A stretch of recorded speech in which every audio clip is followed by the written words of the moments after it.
We're going to start with the first speaker. It's Simone Calogero from Granada. He will talk about trend to equilibrium for kinetic Fokker-Planck equations on Riemannian manifolds.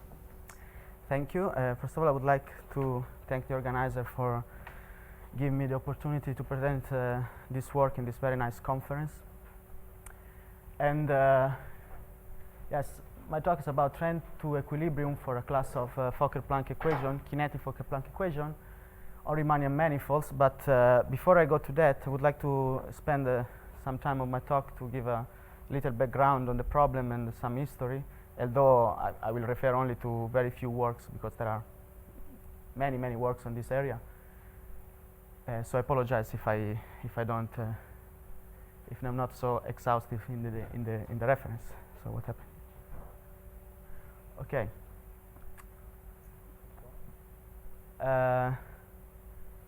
So let me remind you first that what I will call the classical Fokker-Planck equation in kinetic theory is this equation here. On the right hand side, we have a transport operator that acts on the function f. F is a probability distribution of particle in phase space.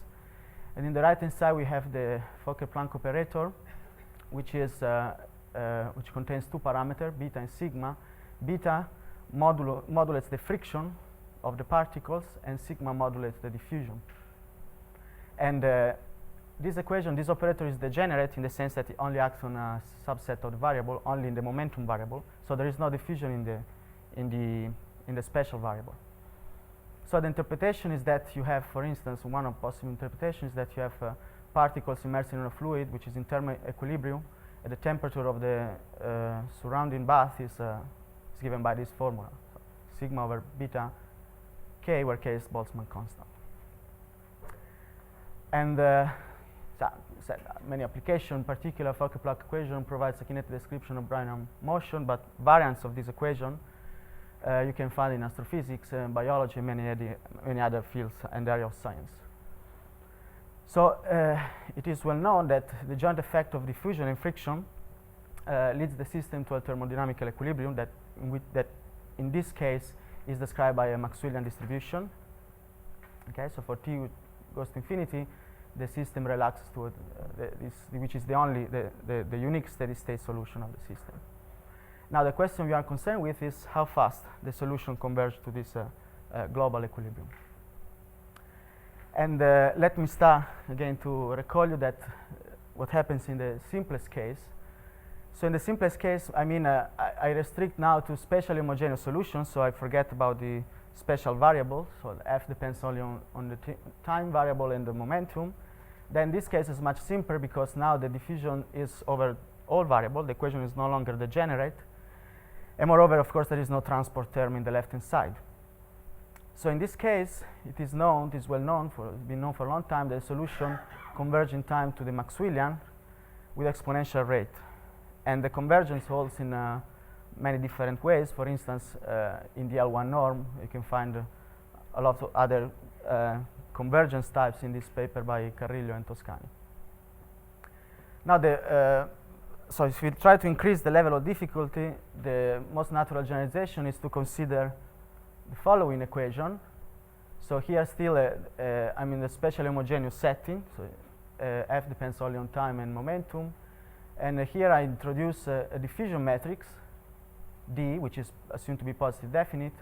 And the drift term is the gradient of some energy function. So if you look back at the previous equation, it would mean to take D equal to the identity and E equal to 1/2 p squared. No? If you compare with this one and this one, this is exactly the generalization. And E, the energy function, is assumed to be in L1. So again, in this case, there exists a unique invariant probability measure for this equation, so a unique steady state, which is e to the minus capital E. And also in this case, we have exponential convergence to the equilibrium, provided the so-called curvature bound condition is satisfied. And then I will spend the next few slides to explain what this means. This equation is studied in a lot of details in this paper by Arnold, Markovich, Toscani, and Terreiter. And the curvature bound condition you can find in this book by Bakri. So sketch of the proof of exponential convergence for this for this Fokker-Planck equation. So the first thing you have to do always is to rewrite the equation in terms of a new unknown, which is obtained by dividing f with the equilibrium state. And so the equation now in terms of h takes this form. And this form is convenient because in this formulation, the operator in the right-hand side is self-adjoint in the Hilbert space L2 with the measure mu. So this is a property that's very convenient. But in order to prove exponential conversion to equilibrium, this is even a better way to write this equation, which makes explicit somehow the geometric interpretation. So you can write this right-hand side as delta g of h plus qh, where delta g is the Laplace-Beltrami operator associated to the Riemannian metric g equal d minus 1. So I remind you maybe what I mean by Laplace-Beltrami operator. So it's I mean it acts on scalar function like something like, if I remember, 1 over square root of the determinant of g, and then we have the gradient of g minus 1, I mean the inverse of g, square root determinant of g times nabla h. Okay, so this is the Laplace-Beltrami operator associated to the metric g. And so if you do, and the q is this vector field here, where so you see u is this function. So now consider a positive solution normalized to probability density. So L1 norm in the mu measure is equal to 1. And then define the entropy functional in the usual way. So the L1 norm of h log h, well, the integral of h log h in mu. Then it is well known that the derivative in time of the entropy functional is equal to minus I, where I is the entropy dissipation functional. Takes this form. It's positive, so the entropy is of course decreasing. Now what we need to close to prove exponential convergence is a logarithmic Sobol inequality, and this is where the curvature bound condition comes up. So let's define a rich G, the Ricci curvature of the metric G, and the nabla G, the Levi-Civita connection of G. Then the Bakry-Emery curvature condition is the following inequality. So Rich of G minus the covariant derivative of the vector field Q should be bounded from below by the metric G times some constant gamma. If this inequality is satisfied, then the logarithmic Sobol, so the entropy functional and the entropy dissipation functional satisfy this inequality. So it's a logarithmic Sobol inequality, and this is a functional inequality. So it is valid for all sufficient regular probability density. H in this, for this inequality, H doesn't have to be a solution of the equation. Okay? So the nice thing and somehow surprising thing is of Bakry and Emery proof of this condition is that they use the Fokker-Planck equation, but finally the logarithmic Sobol inequality holds for all functions, for all probability density, not only for solution. So if you now replace the logarithmic Sobol inequality here, then you will get that the time derivative of the entropy is bounded by minus 2 gamma the entropy itself, and therefore we have exponential decay of the entropy. And to pass, for instance, to convergence in the L1 norm, you can use the classical César-Kurbach inequality, which is this one. So in particular, we see that H converge to 1 in L1 mu exponentially fast, or equivalently, if we go back to the original variable, that F converge to F infinity, so to do e to the minus capital E in the L1 with the Lebesgue measure. So my purpose is to generalize the result to a specially inhomogeneous version. But before that, again, let me conclude my introduction by remind what happens for the classical, what I call the classical kinetic Fokker-Planck equation. So let's go back to this equation.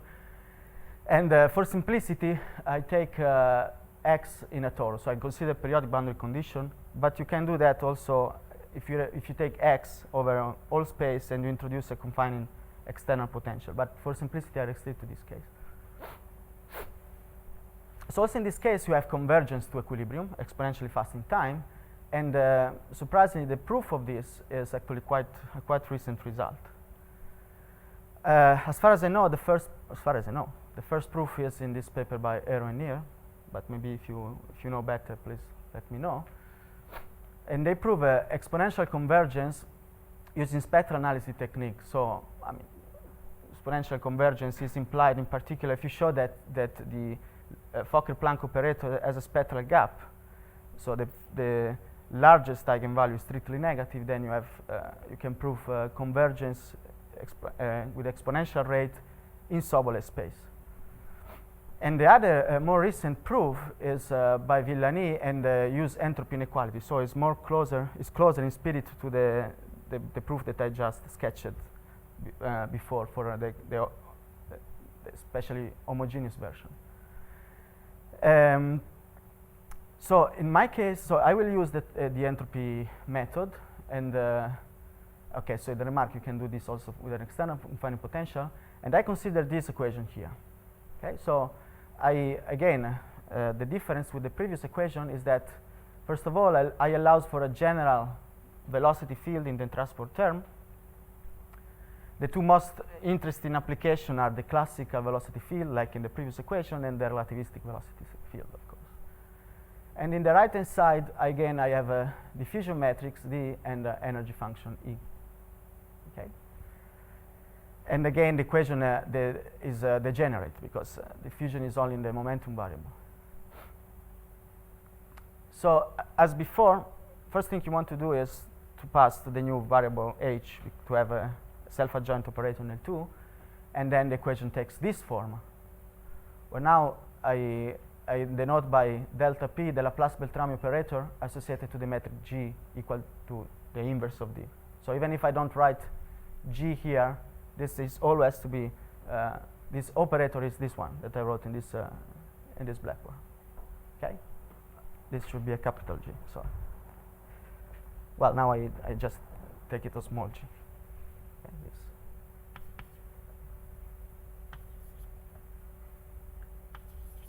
So this is the diffusion in this equation. And so before, okay, so what I will show you is that, informally, what I show is that under suitable assumption on the free function that appear in the equation, which take the form of geometric inequality on these quantities, then smooth solution with unit mass converge to the equilibrium state h infinity equal 1 with exponential rate of convergence. And the proof is really is very simple. It's very, very simple, and use some differential calculus or Riemannian manifold.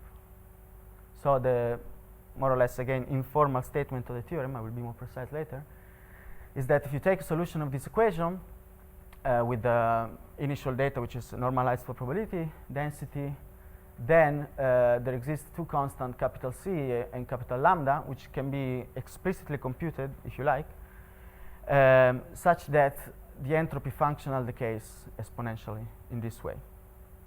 Okay? So let me say that, I mean, this result is, so the theorem that I just mentioned is already covered in this monograph by Villani, but our approach are quite different, because the core of Villani's work is to exploit the fact that you can write the equation in this form, where A and B are suitable vector fields.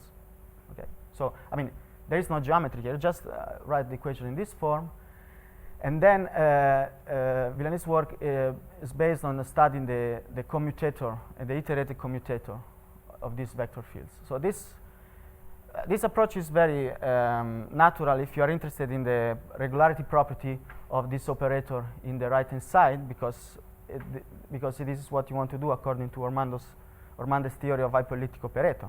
So this operator here in the right-hand side, of course, is not elliptic, because we have a transport derivative, and so there is no reason a priori why it should be regularizing.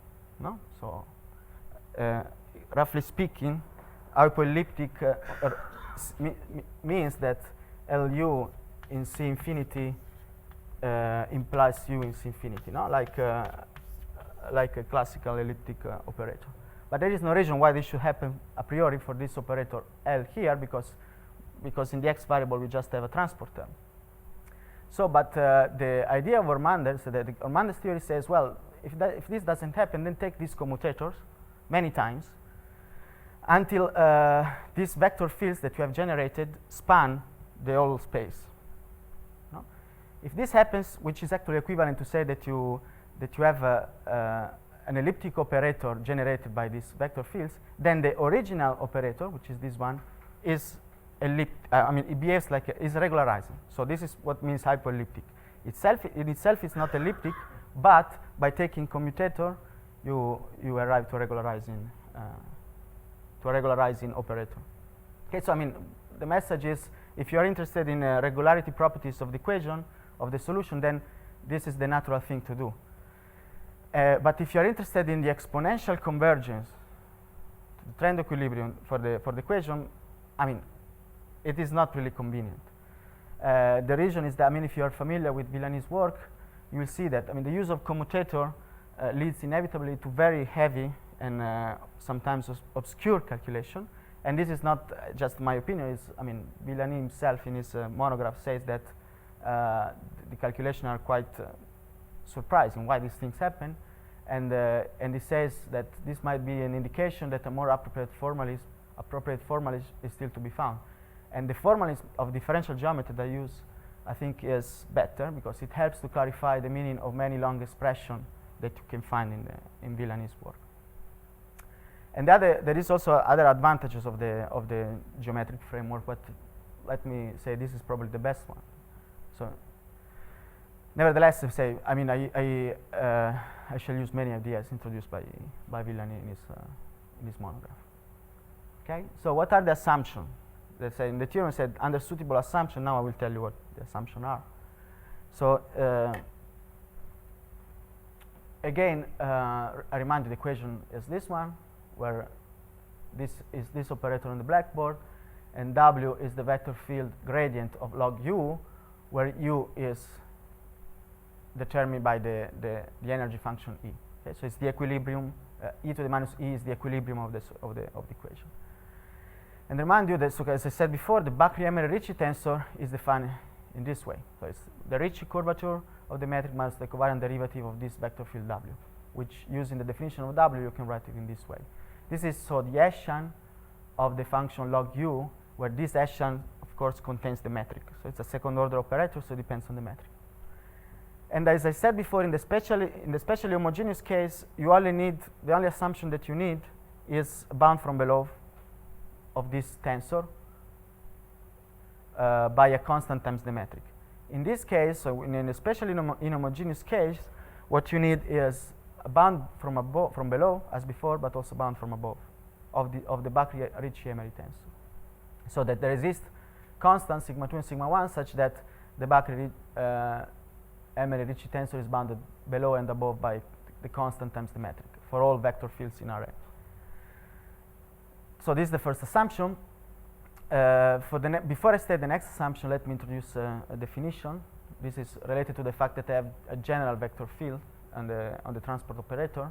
So I denote by Vi the components of V, and I put this index I in round brackets just to emphasize that it's a scalar function. It's the component of a vector, and we treat it like a scalar function.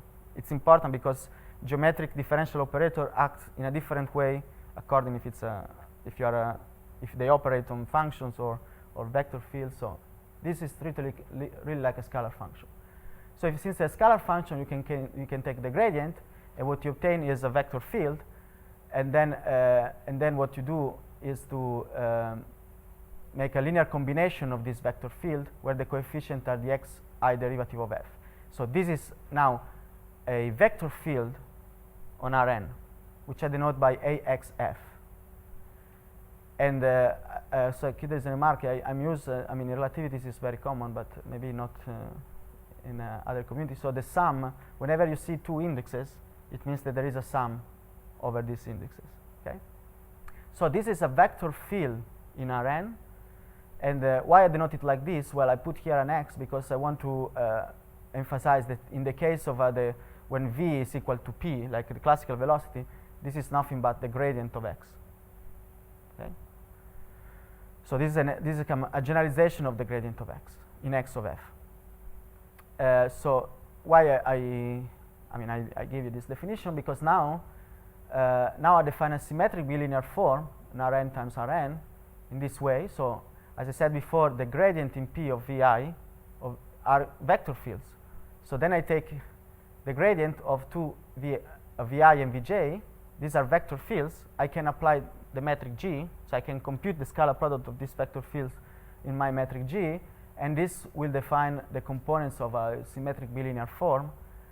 And the convenience of this definition is that if you apply this bilinear form on the x gradient of a function h, you get exactly the scalar product in G of the vector fields ax, h. And the assumption is that this should be positive definite. So this symmetric bilinear form should be positive definite. Okay. So positive definite, in particular, there exists. You can define the matrix inverse of ij, which I denote with the same symbol but with the indexes downstairs. It's again as a notation that's very common in relativity. So matrix inverse means that if you, it's just if you do this operation, you just take you just have the identity, no? And I can use now this coefficient, this matrix, to define a new metric. But now the new metric, which I denote capital G, is not just a metric on Rn, like the small g. This capital G is a metric on the whole Feld space, so in Tn torus cross Rn. Right? So this is a Riemannian metric on this space. And moreover, I define the vector field Q like the old Q minus the gradient of the logarithm of the determinant of ij. Okay? So the third assumption is that this metric now, so this metric G, capital G, and this vector field Q, they themselves should satisfy the Bakry-Emery bound condition. So the Ricci tensor of capital G minus the covariant derivative of Q should be bounded from below by a constant times the metric capital G. Okay, so obviously, why I use this condition will be used to prove a logarithmic Sobolev inequality in both variables, spatial variable and momentum variable. Okay. So this assumption, these three assumptions, suffice if you assume further that the scalar functions are such that they have zero Hessian. Okay. If this is not the case, then I need two more assumptions, which I will show you here very quickly, because after, first make the life simple, I will restrict to this case. Just because calculations are a bit simple, otherwise some very complicated thing would appear in the transparency. Okay, so if it is not the case, then I have to assume also that this inequality, so this is a second order tensor, is a matrix, so you have to apply to vector fields. The first the first vector field is W, which is given, and the second one is a generic vector field in Rn, and the condition that I need is that this object is bounded by the scalar product of y and the gradient of Vi. Okay, so this should be for all y in Rn. For instance, if W is in the kernel of the Hessian matrix, then this is satisfied with the omega equals 0. And the other assumption, that for the other assumption, in the case when this is not satisfied, in the other assumption, I have to define other two symmetric bilinear form this way. So I take the second gradient of Vi, which now depends on the metric because it's a second order operator. I take the divergence of this tensor, and this is a vector field, so I can take the scalar product with two different indexes, and this define the components of a bilinear form. And similarly, I can take what is called the inner product of two tensors in geometry of the second gradient of V, and this gives me another bilinear form. And then the last assumption that I would need when this is not zero is that these bilinear form are dominated by the previous one, by the bilinear form A. But these are, so I will restrict to this case because it's simple, but the idea is the proof is the same. Okay. So proof of the theorem. Okay, as before, so I now by introduce these notations. I denote by h bar the log of h, just not to have log h anytime in the equation. So the entropy functional is the integral h bar. The entropy dissipation functional is the scalar product of dph and dph bar, right? And then I introduce other two scalar products. exp is the scalar product of the vector field ax of h with dp h bar. So x and p means this is a mixed derivative. No? I use x derivative and p derivative. And then exx is the scalar product of ax h with x h bar.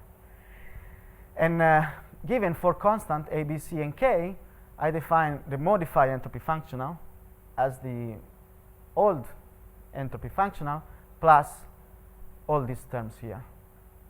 I mean, with a constant, with some constant. Okay, so it's a linear combination of all this object here. Okay, I call it modified entropy functional because this is the standard entropy functional, and so I modified it like this. And the important term in this definition is the presence of this mixed term, mixed derivative. So we can divide the proof in 3 steps, and this idea is very similar to the outline of the proof that I gave at the beginning, and I might say this is essentially what Villanis does in his monograph, more or less. Okay, so first thing you have to do is to study the time evolution of the modified entropy. So this functional here. So you compute the time derivative of all these objects here. This is the first step. The second step is proving some inequalities.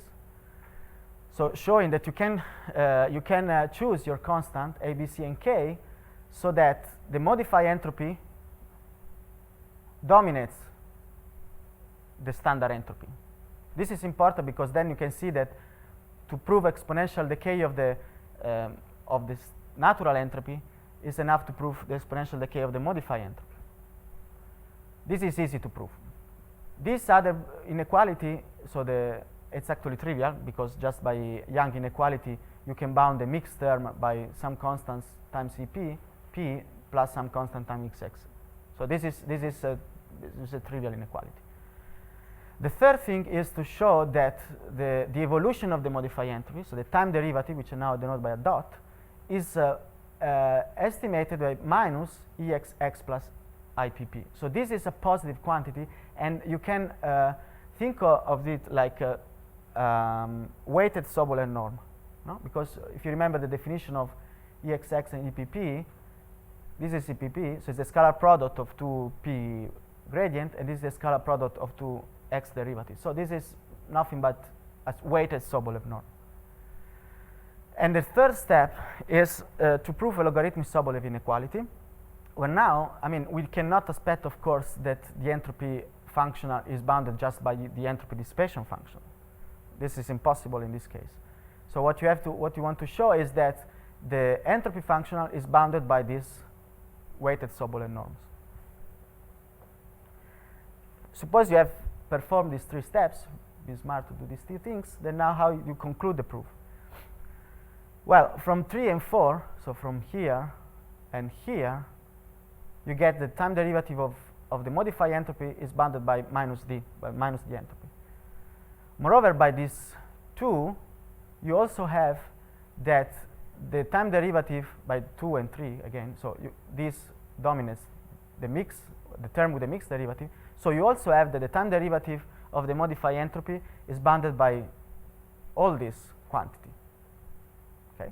So now if you have this and if you have this, just add the 2 inequalities, and you will get that the time derivative of the modified entropy is bounded, so this means bounded up to a constant, by minus the modified entropy itself. And this implies, by the Granadian inequality in differential form, that the modified entropy decays exponentially. And therefore, by 1, as I said before, if this happens for the modified entropy, it happens also for the natural entropy. Okay? So this is, I mean, kind of the algorithm that you have to follow if you want to prove this kind of theorems. The novelty of, let's say, the geometric approach that I use is that this first step, which is usually the more complicated because calculations are very hard to do, this first step is very easy. To calculate time derivative of this quantity here using geometric differential calculus is an exercise. It's immediate. Let me show, for instance, so step 1. What are the time derivative of all this quantity? Again, I recall you that I'm assuming for simplicity that I am under this condition. Otherwise, there appear some extra terms, but not very complicated. So as usual, the time derivative of d is minus the entropy dissipation. So here it appears the entropy dissipation. Well, then let's compute the time derivative of the entropy dissipation. If we compute the time derivative of the entropy dissipation, there appears the mixed term exp. And then you have a Ricci term, so a geometric term, minus another term, and this is positive. This is just quadratic in the second derivative of h. In the second gradient, I should say. I remind you again that the metric appears also here, right? Then, well, if you differentiate EPP, it appears EXP, and then what you have to do is to differentiate EXP now. Okay? So if you differentiate EXP, appears EXX. Okay? The scalar product of the x derivative. A Ricci term, but now it's a Ricci term evaluated on x and p, so it's a mixed Ricci term if you want. And another quadratic term in the second derivative, which is now as not sign, doesn't have a sign because here you have the second gradient in p of h bar, and here you have a mixed derivative and x derivative. And finally, since exx appears in the derivative of exp, then you compute the derivative of exx. And now, finally, there appear no other terms. So you just have to follow this, this chain of idea. Luckily enough, when you differentiate exx, there appears no other nasty terms. Just actually, in this particular case, it's just a negative quadratic form, right? Because this is essentially the square of this second gradient. So this step one, and how do you prove actually? How you do this calculation? I said usually maybe if you work on this, these are quite complicated calculation to do.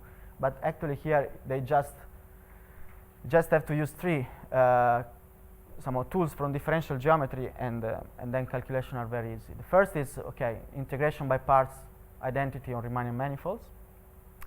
The second is a formula, an identity which is called the Kotzug formula, which actually this is a special case of Kotzug formula for the Levi-Civita connection. And the third one is it's a Bochner. I would call it Bochner formula. It's a poor man Bochner formula actually, because you can prove it from Bochner formula, but actually you can prove it much easier. So the idea, this is the most important one. The idea is that if you have since we are on a curve manifold, we cannot commute derivative so easy. Okay, so if you want to commute a divergence and a gradient, which you can always do on a flat manifold, here, so if I commute a divergence and a derivative, what I would get is that the gradient of the divergence of the gradient, which is the Laplacian, but since I'm in a curve manifold, there appear also Ricci terms. So this is called Bochner formula.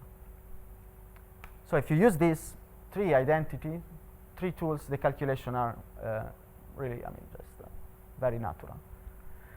Step two, inequalities.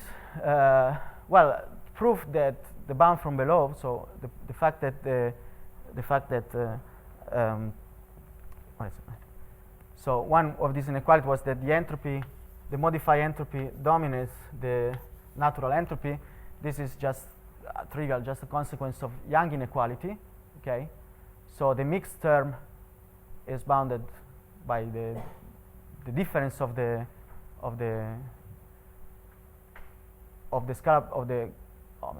positive terms of the square. No, so the mixed term is bounded by the difference of the squared with the sum exponent, and therefore, sorry, here there is a mistake. Here should be exp.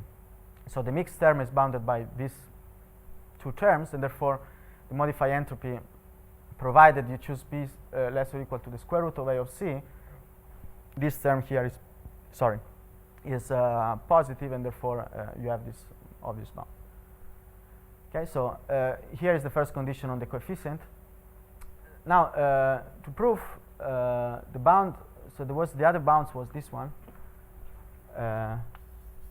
E dot less or equal to minus EXX plus EPP, and for this, I use the formula this formula here for the time derivatives, and then here you can see, here is I need for instance, I need the bound from below for the Bakr-Yemery-Ricci tensor to take control of this term.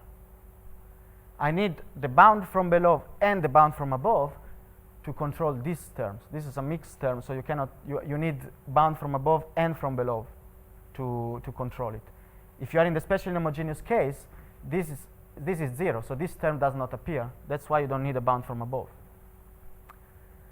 And then what you have to do is simply to use, repeatedly use many times the Young inequality, and you will find these estimates, right? So if you collect this estimate, on the time derivative, you will end up with an estimate on the time derivative of the modified entropy of this form. So the only thing remains to do is to show that you can choose the Young coefficient in the Young inequality such that these three, this would be a B and C, okay, but the coefficients are negative. So if the coefficients are negative, you just get rid of this because it's a quadratic term, and you remain only with EXX plus IPP, which is exactly what I wrote here. Finally, I need the log-Sobol inequality, and this is proof using Bakr-Yemery condition. So remember that G was this metric, and it's a metric on the torus cross Rn. And I define it in such a way, so this metric, I define it in such a way that the entropy and the entropy dissipation functional associated to this metric are exactly D and EXX plus EPP. So the entropy associated to G is D, and the entropy functional associated to capital G is this one. So then, then it's obvious. If these two things satisfy the curvature bound condition by Bakr-Yemery, then this inequality must hold, which is the logarithmic Sobol inequality that I needed. Remember was here I write it again. So the proof, the idea is this one, okay? And this completes, the three steps which I show you leads to the proof of the main theorem. If this is not satisfied, it's exactly the same proof, but you have a few more terms in the time derivative. So let me conclude. Okay, so the first, what I like to do now is, first of all, I assume for simplicity that X is in a torus, but I'm sure you can do this also for external confining potential. So this is some extension that the student in Granada is now working on. But the most interesting for me is to see if we can apply this to nonlinear model. Of course, everybody know that the entropy method is very robust, so you can apply also to nonlinear equation. As I think that as long as you can find the right geometric interpretation of your model, even if it's a nonlinear model, then you can extend this approach. I repeat, this is not.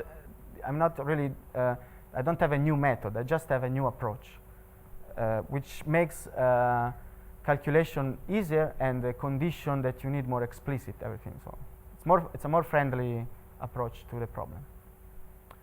Okay, so I stop here. Thank you.